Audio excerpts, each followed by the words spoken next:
បងអង្គុយតែម្នាក់ឯងយ៉ាងស្ងៀមស្ងាត់អារម្មណ៍ប្រែបានលែងមាននៅក្នុងខ្លួនបងមានអ្នកមើលឃើញតែកំហុសស្ងួននៅក្រៅខ្នងអូនគឺបងអ្នកលួចមានថ្មីតែពាក្យដែលបងក៏ហងឆ្អែតហើយមែនទេតែវាហួសពេលដែលទេសម្រាប់បងគ្រាន់តែចង់សុំតងនៅរឿងកូនឡងគ្មានបំណងឲ្យអូនត្រឡប់ទេមិនហ៊ានប្រាប់អូនថានឹងបានត្រឹមតែសុំទោសព្រោះបងដឹងខ្លួនគង់គ្មានថ្ងៃដែលអូនមិនលើកលែងព្រោះបងបានបត់ថា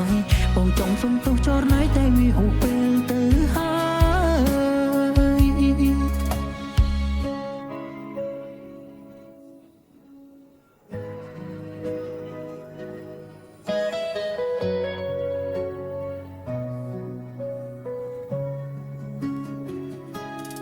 ការឈឺចាប់នៅរំពឹងជប់បេះដូង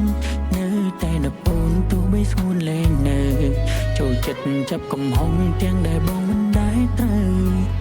ពេលគ្មានពើទើបដឹងថាសំខាន់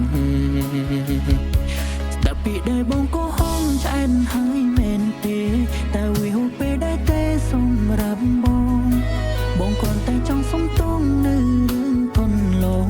គ្មានបំណងឲ្យអូនឈឺចាំមិនហ៊ានប្រាប់អូនថានឹងបានត្រឹមតែសុំទោសព្រោះបងដឹងខ្លួនគង់គ្មានថ្ងៃតែអូនមិនលើកលែងព្រោះបងបានក្បត់ថាបងចង់សុំទោសចរណៃតែវាហួសពេលទៅហើយ